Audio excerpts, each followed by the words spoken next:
मैं मर जाऊं तो मेरी एक अलग पहचान लिख देना, लहू से मेरी पेशानी पे हिंदुस्तान लिख देना। सभी दर्शकों को मेरा प्यार भरा नमस्कार, राम राम, आदाब, सत श्री अकाल। कैसे हो आप सब? तो हम अभी सरदार भगत सिंह नगर ज़िले में हैं और इस ज़िले में ये गांव है खटकड़ कला। ये वही गांव है जिस गांव में शहीद आजम भगत सिंह जी के माता पिता रहा करते थे। इनका पैतृक गांव है, पैतृक घर है, यहाँ पे बना हुआ है। ये घर जो मैं अब तक आपको दिखाने वाला हूँ ये सन 1891 का बना हुआ है और आज भी ये उसी हालत में देखिए।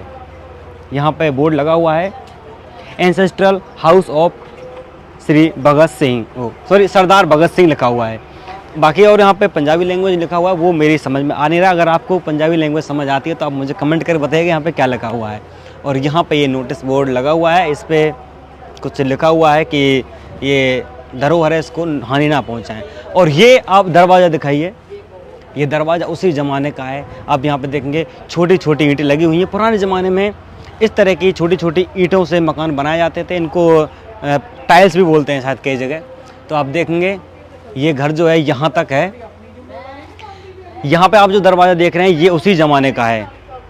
सन 1891 में जब ये मकान बना था उसी समय के दरवाज़ा आप देख सकते हैं। अभी सड़क के बिल्कुल एकदम लेवल में ये दरवाज़ा है और यहाँ पे आप देखेंगे पुरानी लाइट लगी हुई है और ये घर यहाँ तक है। बाकी आप इसके पीछे आप देखेंगे तो यहाँ पे बड़ी बड़ी ऊंची ऊंची इमारतें बना दी गई हैं, नई बिल्डिंगें, नई कोठियाँ यहाँ पे चारों तरफ बना दी गई। लेकिन ये घर उसी ज़माने का पुराना घर है, इसको संजोए रखा है। श्री भगत सिंह जी की यादें हैं इस घर से जुड़ी हुई हैं।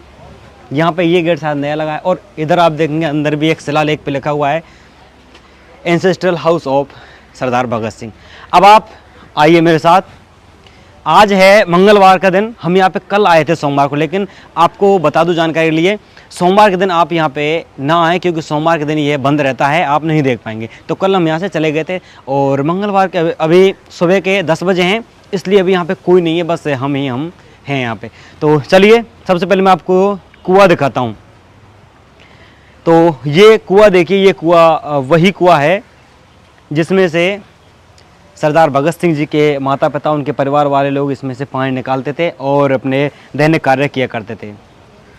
अभी सुरक्षा को मद्देनज़र रखते हुए इस कुएं को मिट्टी के द्वारा भर दिया गया है।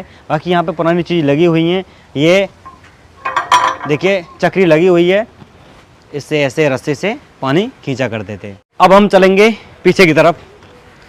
देखिए यहाँ से घर की शुरुआत है। यहाँ पे आप देखेंगे तो एक खंबा नुमा बना हुआ है, पुराने ज़माने का जो यहाँ पे मसाला कह सकते हैं इसको, सीमेंट जो लगा हुआ है वो थोड़ा सा निकल भी रहा है। और यहाँ पे ये है जीना, जीने में ऊपर चल के देखते हैं कहाँ तक के हम पहुँच पाते हैं। लेकिन यहाँ पर ऊपर गेट बंद है, ये ऊपर हम नहीं जा सकते इसमें। तो चलिए इसी के साथ में देखिए सामने आप एक चारपाई देख रहे होंगे। इस चारपाई को देखकर मुझे सरदार भगत सिंह जी की वो पुरानी तस्वीर याद आ गई जिसमें वो बैठे हुए थे जेल में, बेड़ियों में जकड़े हुए। आपने भी वो तस्वीर शायद ज़रूर देखी होगी।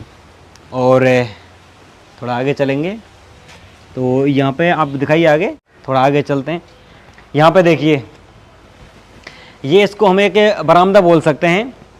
तो ये पूरा पुराने ज़माने का है। दीवार की आप चौड़ाई देखिए, काफ़ी चौड़ी चौड़ी दीवार हैं क्योंकि पुराने ज़माने में चौड़ी दीवार हुआ करते थे। ये करीब 1.5 फुट से ज़्यादा की दीवार है।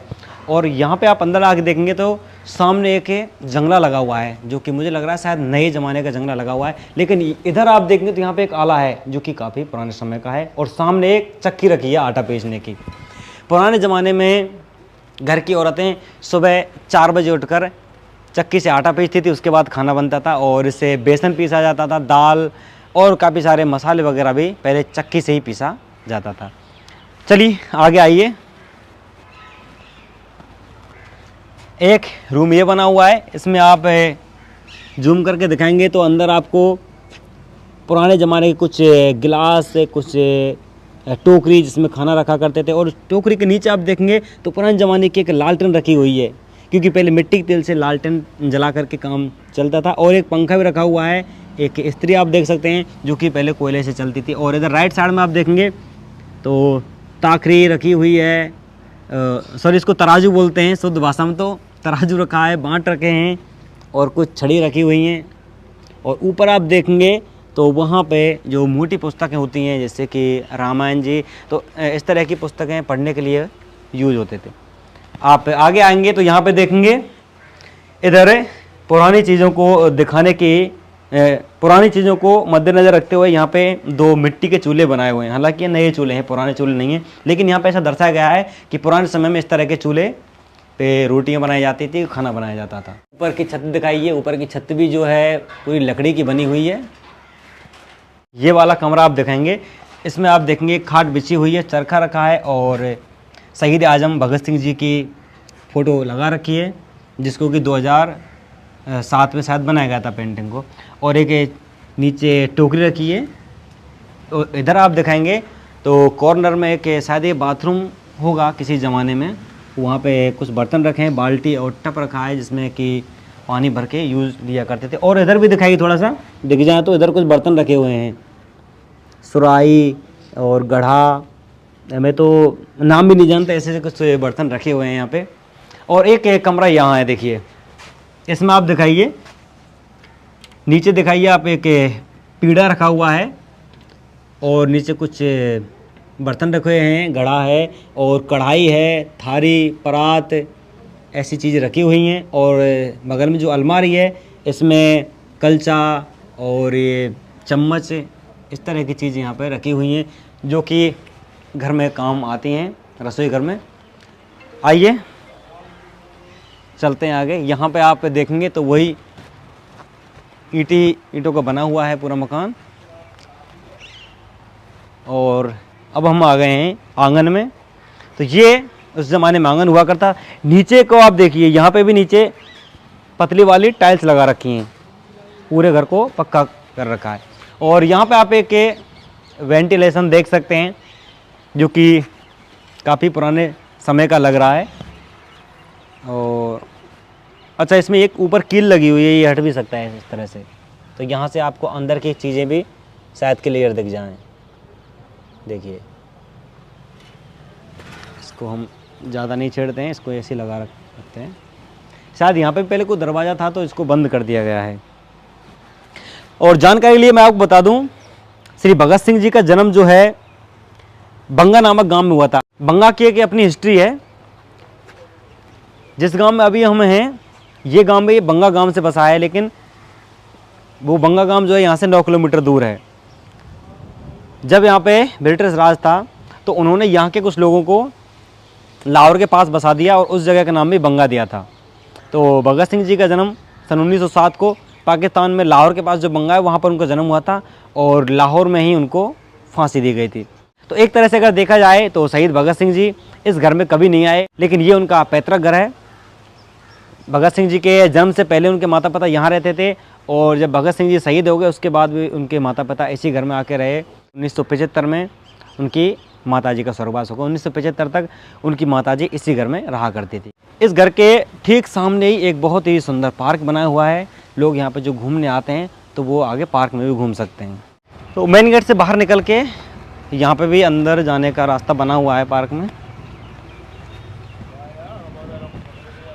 तो आप यहाँ पे देखेंगे बड़े बड़े 4 पिलर लगा रखे हैं। शायद ये पिलर जो हैं बाद में यहाँ पे लगाए गए हैं और इस उद्यान का निर्माण भी बाद में ही किया गया है।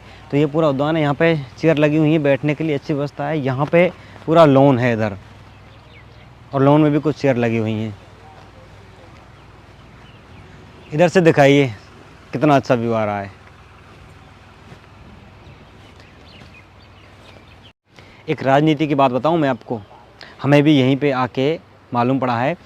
अभी वर्तमान में जो पंजाब के मुख्यमंत्री हैं श्री भगवंत मान, उन्होंने मुख्यमंत्री पद की शपथ यहीं पर ग्रहण की थी। तो ये इतिहास में पहली बार हुआ है कि किसी राजनेता ने इतने बड़े पद की शपथ यहाँ पे ली हो। तो ऐसा भी अभी यहाँ पे पहली बार हुआ है। चलिए अब मैं आपको ये पार्क दिखा देता हूँ, आइए। और मैं आपको बता दूँ, यहाँ पे आने के लिए बहुत ही सरल और सुगम रास्ता है। यहाँ बस या ट्रेन से आ सकते हैं। अगर आप ट्रेन से आते हैं तो नज़दीकी में एक कौन सा स्टेशन है वो, फगवाड़ा। नज़दीक में फगवाड़ा रेलवे स्टेशन है, जो कि यहाँ से करीब 30 किलोमीटर दूर है। अगर आप यहाँ पे बस से आते हैं तो जो भगत सिंह जी का घर है, जहाँ पे मैं खड़ा हुआ हूँ, यहाँ से करीब 500 मीटर आगे एक हाईवे है, चंडीगढ़ जालंधर हाईवे। तो आप कहीं से भी बस से आ सकते हैं। तो आज के इस वीडियो को हम बस यही समाप्त करते हैं। कमेंट करके बताइएगा वीडियो आपको कैसा लगा। अगर अच्छा लगा हो तो वीडियो को लाइक करना, दोस्तों के साथ शेयर करना। मिलते हैं अगले किसी नई वीडियो के साथ, तब तक के लिए जय हिंद, जय भारत, वंदे मातरम।